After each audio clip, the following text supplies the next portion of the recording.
Well, it's nice to see everybody here tonight. If, it's two little letters. It's one tiny little word, but it would have a huge impact on my life. It was over 3 decades ago that I was sitting in a college classroom, and Dr. Richard Foster stretched his hand towards me, and he said, "Stephanie, I see you speaking in front of a lot of people. If." And then he turned around and started teaching the class. If you're going to do that to me? If? Well, tonight I want to share my life story and my personal testimony with you, and it's entitled, If. But first, would you pray with me? Father, I just thank you for letting us gather together here in your name tonight. And I pray that you reach every heart in the way that you want to. And I pray that I would get out of the way and deliver this message according to your will. In Jesus' name I pray. Amen. So, my testimony. I was born, we'll start at the beginning. I was born in December of 1969 in Miami, Florida. I'm just giving you some time to do the math. Yeah, I'm old. And a few weeks after that, I was adopted. I was a product of the 70s, Woodstock, the sexual revolution, hippies, all of that was going on. And you know all about that. But what you may not know is the result of that. As a result of that, the number of adoptions peaked in 1970 with an estimated 175,000 adoptions in the United States. You can see the blue on the chart up there shows that it went from a little over 100,000 adoptions to over 175,000 adoptions, and that was in less than 10 years. Orphanages were completely overloaded with babies. So, why am I telling you this? I just kind of need you to understand that adoption then, with this overload of babies, it was way, way different than adoption is today. Today, you have to have a urine sample, a blood sample, a pedigree, a degree. You have to have probably a lot of money in the bank. You can't have anything in your personal history of compromise. And then maybe, just maybe, you might get a baby after you wait for a really long time. In the 70s, it wasn't like that. It was a little different. How many of you know what Kmart is? Kmart. Okay, yeah. Kmart was fun in the 70s, right? So Kmart was kind of like the Target of the 70s. You would go to Kmart, and they had this thing that's called a blue light special. You remember it. So the blue light special, they had this silver pole. And on top of that, it had this flashing blue siren. It was a bright light that went throughout the store. And every once in a while, somebody would come over the loudspeaker, and they'd say, "We got your blue light special. Blue light special on aisle 4. We're having Sean Cassidy t-shirts, regularly $5.99, now $1.99. Aisle 4, everybody." And you'd run over, and let me tell you, sometimes it could get a little ugly. So, adoption in 1970. When I was adopted, it was more like you went to Kmart, you got your blue light special, and then you went to the cashier to check out. And she would say, "Today, with your purchase, you get a baby. Yes, we're giving away free babies. There's lots of babies. You get one today." Well, I'm exaggerating a little, of course, but what I'm trying to say is that it was not real hard to get a baby in 1970.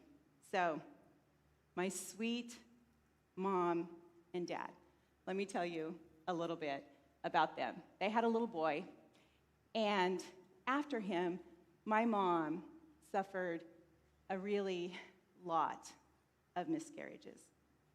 And then my mom and dad had 2 little girls and each one of them died before their first birthday.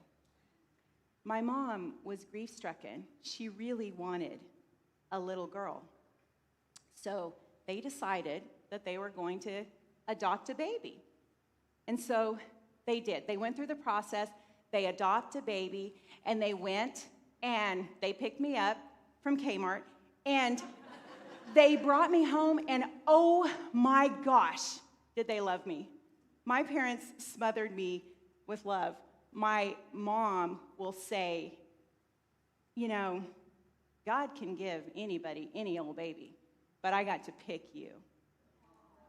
I just want you to understand that my parents would do anything that they ever could for me. Unfortunately, they were filled with grief from what they had lost, and they didn't have the tools to process it. You didn't even talk about stuff like that back then. And they didn't earn a lot. We lived in a tiny little house. It was unkept, and it was chaotic. But my parents were hard workers. They taught me a lot of really good things. But we lived way below the poverty level.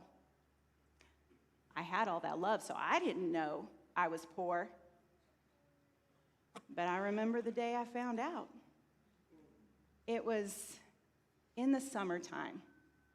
During the school year, like I said, my parents worked hard.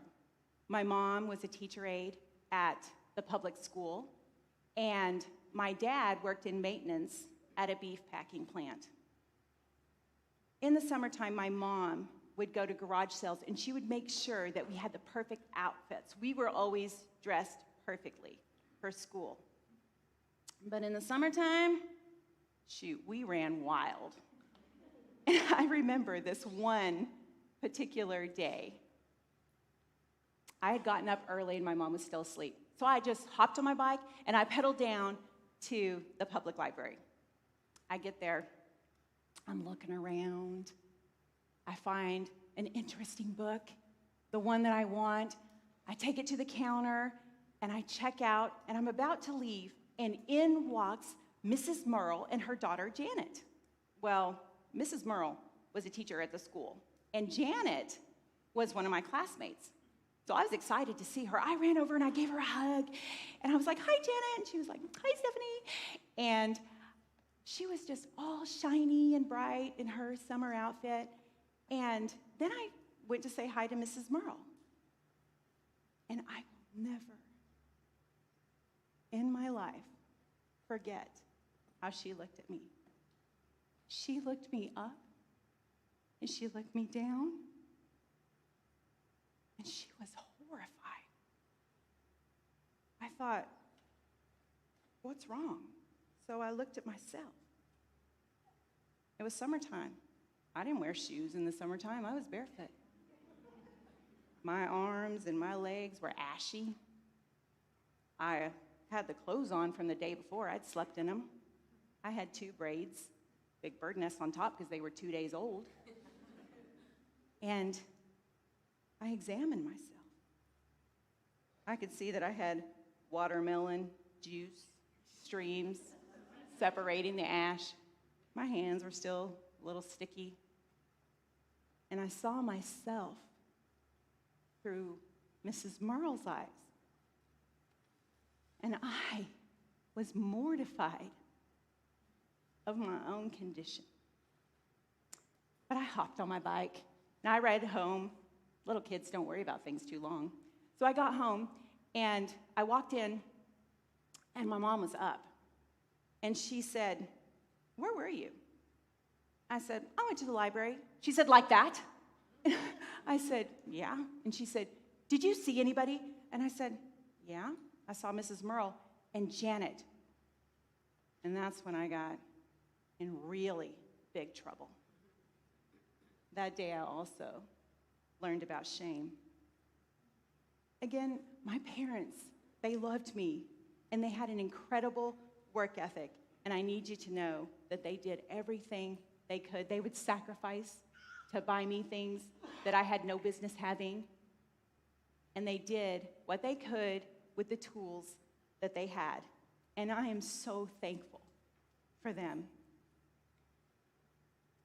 But things were kind of rough. And so, when I was worried about the tiny, unkept, and chaotic house that I lived in, I would often go to a different place. I learned this trick. I would sit at the dinner table. I don't know why. I need to ask my mom about this, but it seemed like my sister and I would eat alone a lot. And so I would sit at the table and I would arrange my dishes, my plate, my plastic cup, my silverware. I would put my paper napkin in my lap, and I would cut my food in tiny little bites. I would take bites like this. I would dab at the corners of my mouth with my paper towel. And sometimes I would look over at my sister, and she would say, "What are you doing?" And I would say, "Shut up." But I'll tell you, what I was doing was the only thing that I knew how to do at the time. I was a little kid. I couldn't deal. I couldn't deal with this. I knew about Cinderella. I knew about Snow White. I knew about Beauty and the Beast. And I imagined myself in the palace. I was going to eat like they ate in the palace. I was going to dress someday like they did in the palace. I was going to be a princess. I would escape this world. One day, I was going to live in the palace. My escape skills, they came in handy. Throughout my childhood, I would experience 3 separate encounters of either molestation or sexual abuse. My escape, it turned into something else. I needed it to survive. I also built these huge walls that I hid behind. And I needed those too, because I was filled with fear and insecurity. In high school, I started to see that castle. I was never home. I was in everything. I got good grades. I was head cheerleader. I played all the sports, but I really excelled and loved debate and forensics. My debate and my forensics coach, he kind of took me under his wing. He was the first person that I can remember who really took an interest in developing me. He saw that I would be a big contribution to that team, and so he poured into me, and he told me that I could go to college. I could see the castle. It was getting closer. By the end of my sophomore year, our team went to the state tournament, our debate team, and we won. I also placed first in forensics in duet acting. The castle was right around the corner, and Mr. Laws was going to help me get there. So I was devastated. I was just so disappointed and a little bit mad when I found out my senior year that Mr. Laws had got a bigger and better job somewhere else. He wasn't coming back. And I thought, who's going to help me? What am I going to do? I can see the castle, but I don't know how to get there. What do I do with this? I decided, I'm going to do it myself. and I did. My senior year, I applied to Friends University in Wichita, Kansas. It was 4 hours away, and the time came for me to make a college visit. So I borrowed my grandma's suitcase, and my mom and my grandpa drove me 4 hours to the university. They dropped me off out front and said, "We'll pick you up on Sunday." So I grabbed my suitcase, and I remember there's a huge flight of stairs. I carried it up to the admissions office. I opened those doors, and I said, "I'm here for my college visit." I can imagine what they thought about me back then. I had secured several scholarships, but it wasn't enough. I didn't have enough to go there, and I didn't know. I didn't have a plan. I didn't know anything. I just walked in, but God knew. And the lady that was my admissions counselor was also the head cheerleading coach. So after she saw my resume, she arranged for an impromptu cheer tryout, and I made the squad. So I was going to college. I loved college.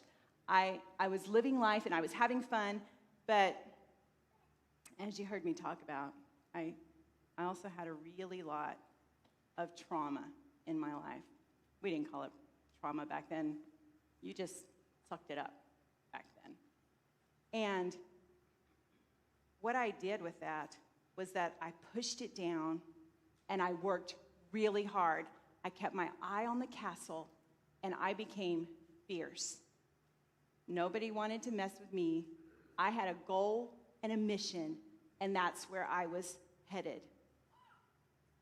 It was a mask, because inside, I was really completely insecure and afraid, because what I knew about myself was that I had to do this. I didn't have anybody. My parents did a little financial help. That's all they could do. I didn't have anybody to help me financially. I didn't have anybody to guide me. I didn't have anybody. It was me. I was one thing on the outside, but on the inside, I was alone. I was just really good at faking it. Up until this point in my life, you haven't heard anything about Jesus. There's a reason for that. I didn't know him. I mean, I knew of him. I knew that he existed. I believed that he was around, but I did not know him. Friends University is the largest private Christian university in Kansas. We had chapel every single week there. I sat in the back row and I did my homework. Or I passed notes with my friends. I didn't listen. I almost managed to make it through a Christian university without ever having an encounter with Jesus. But God, his timing is perfect. I had changed my major my junior year. And so I was going to have a tough year. I had a lot to do. And I was having to get another credit added to the list of things. And so I had a couple of choices. I could take this philosophy class from this one professor who was known to really wreck your GPA. He was super tough. Or I could take this other class, and in that class, there was a moderate amount of reading, I was told, but there weren't any exams. It was just based on this class discussion, your grade was, and it was just reading and interaction. So I thought, great, sign me up for that one. I went to the class, and the first day, I found out that it was going to be actually a really lot of reading and a lot of discussion and a lot of prep work, and I was like, I ain't got time for that. So I went to my professor, and in my arrogant 21-year-old mind, I said, I'm going to use my super debate skills, and I'm going to get out of some of this reading. So I go up to Dr. Foster. And I say, Dr. Foster, I'm Catholic, and I am not going to be able to participate in some of the assignment. I noticed that one of the titles that we're going to be reading is the Bible, and it's the New King James Version. And so I feel like that's going to compromise my religious beliefs if I have to read that for this class. I had just looked at the assignments, and it was the most reading. I wasn't Catholic. I was Catholic-ish at best. I mean, I had gone through the classes. I had gotten kicked out of the confirmation class, actually. And so I knew enough to make some really good arguments with Dr. Foster. And you know what he said? He said, okay. I was like, dang, I'm good. In reality, Dr. Foster was good, because what he said was, Stephanie, the Bible is a piece of literature, just like anything else. So you're required to read it. But I won't make you have discussions about it in class. But you are required to read all the other supplemental books, answer all the questions in those books, and be a part of the discussion in class on those books. I still felt like I had won. I wasn't going to have to participate in the discussion, so I wasn't going to read the Bible. He had a different plan, and he knew it. Let me tell you what the reading list was for that class. The first book was Developing a Devotional Life. It was a book that talked about your relationship with Jesus. The next book, Dr. Foster actually authored this book himself.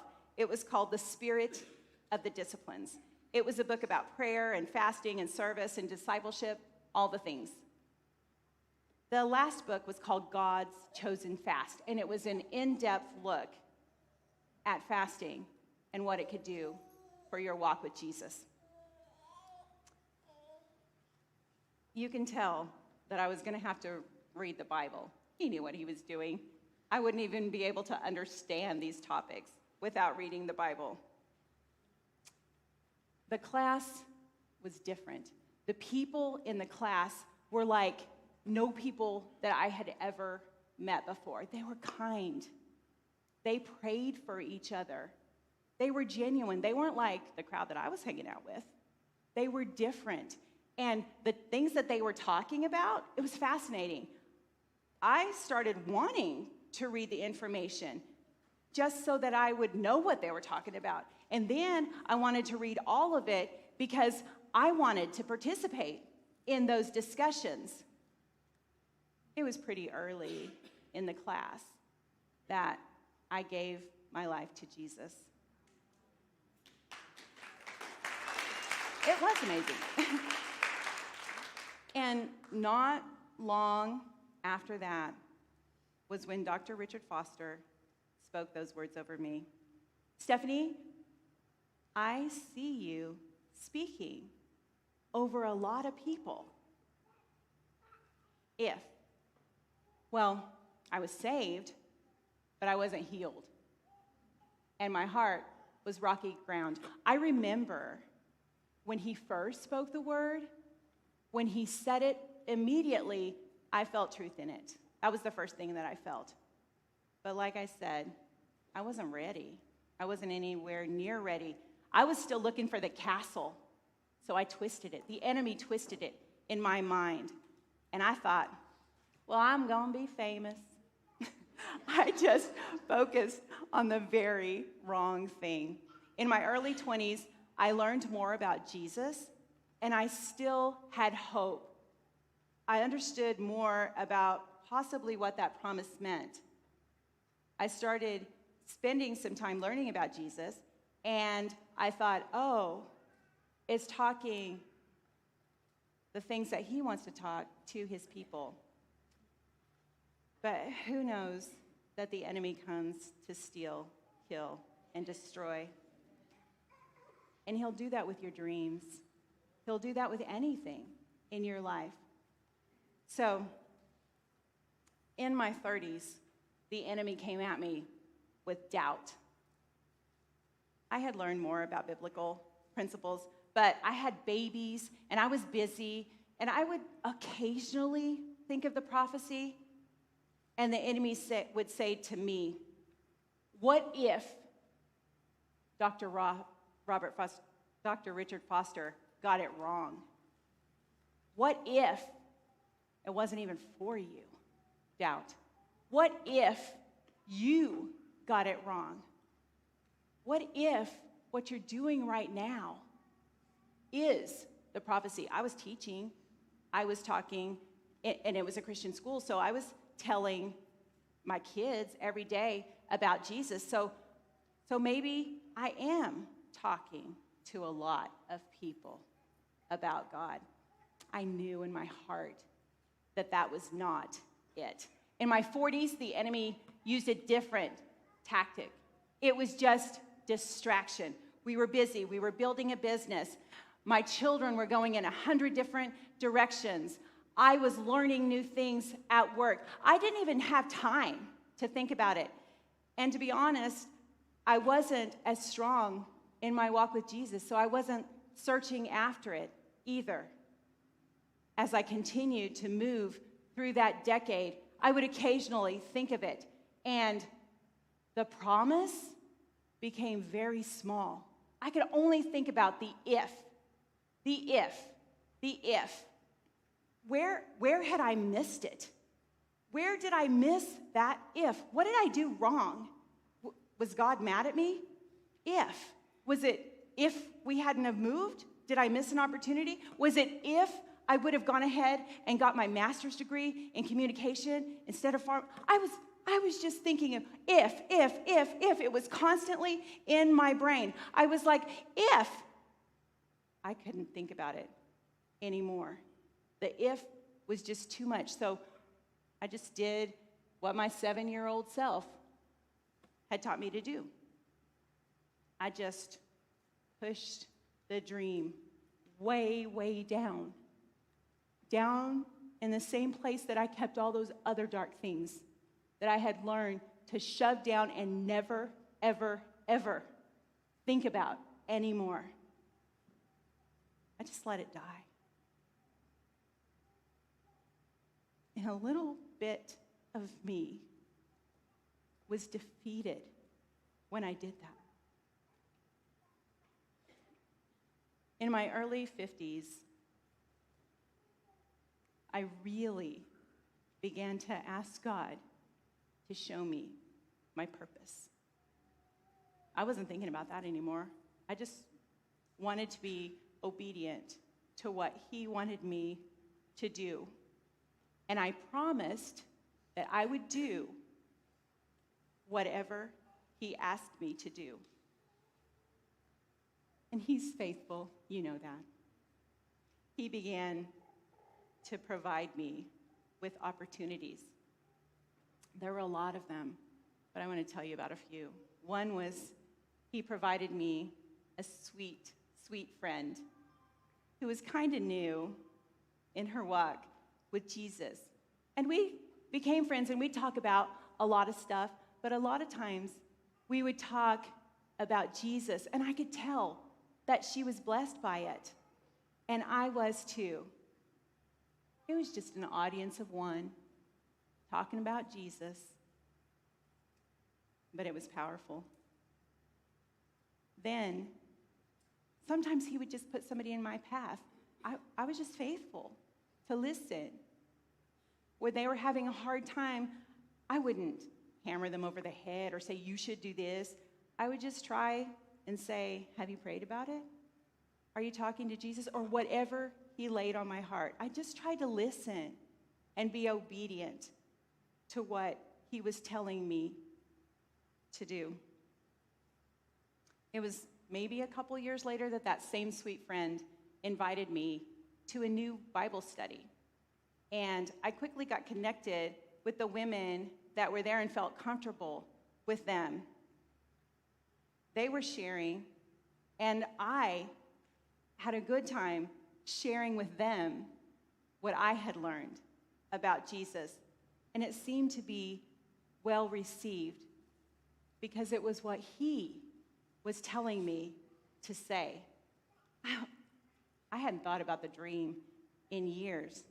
I was just being faithful and obedient to what God was asking me to do.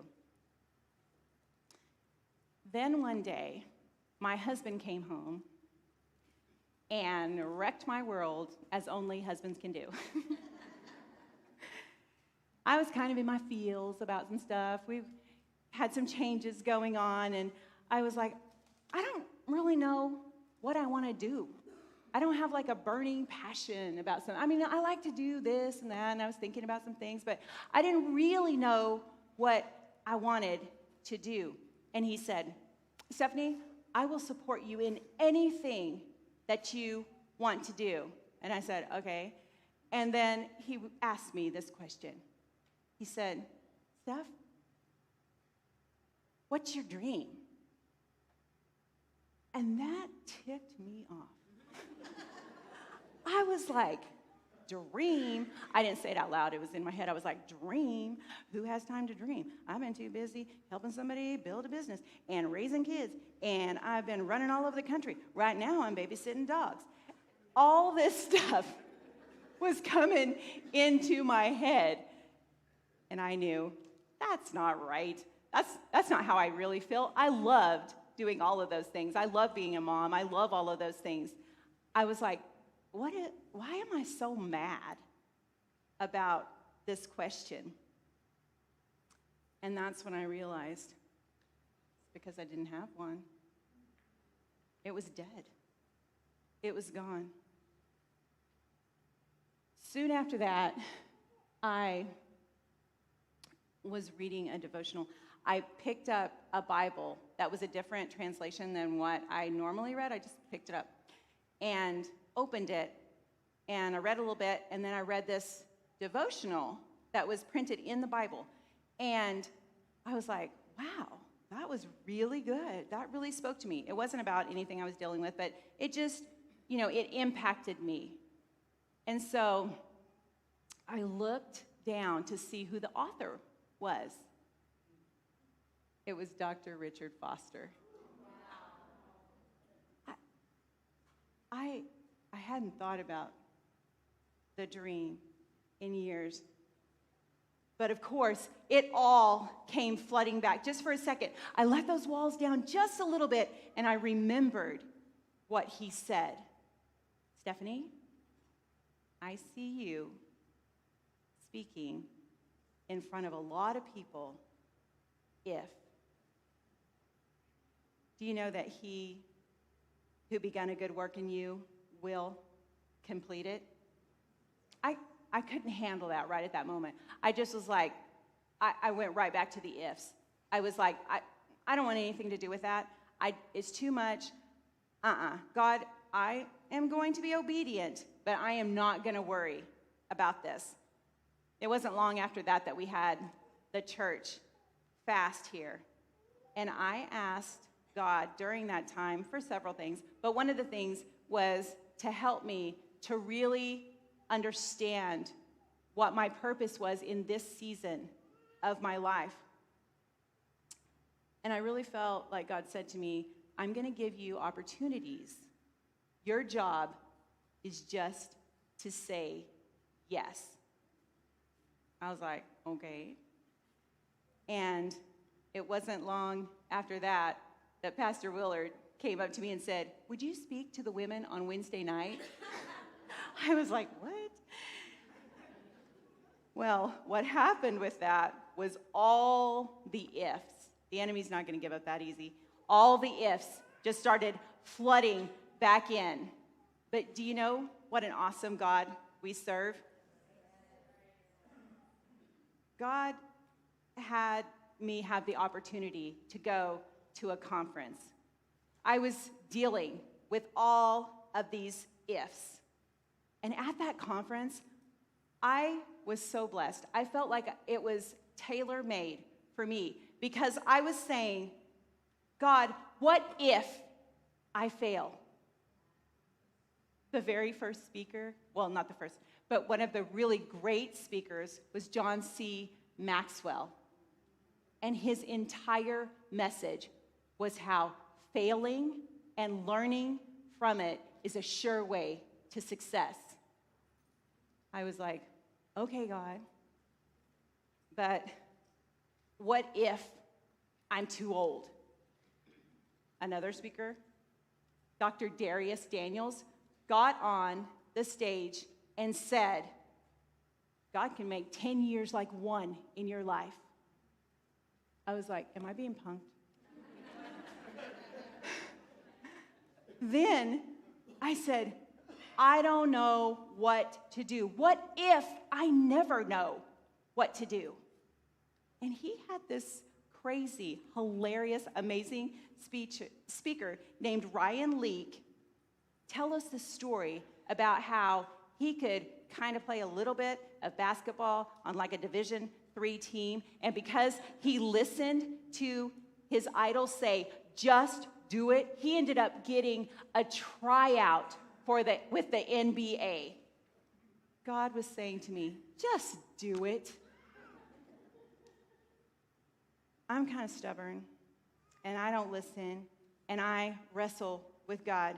So I said, what if nobody wants to hear what I have to say? What if I'm not interesting enough to do this? And he had Dr. Edwards, the host of the entire thing, preach a message that I felt was tailor-made just for me. I think he was getting a little annoyed with all of my if questions. And so what Dr. Edwards said was, it's not about you. It never was about you. Are you going to bury your talents in the ground, you wicked, wicked servant? And I was convicted. You see, I just got it all twisted. It's not about me. God is not too old. God knows what to do. God can just do it. And God never fails. And the if,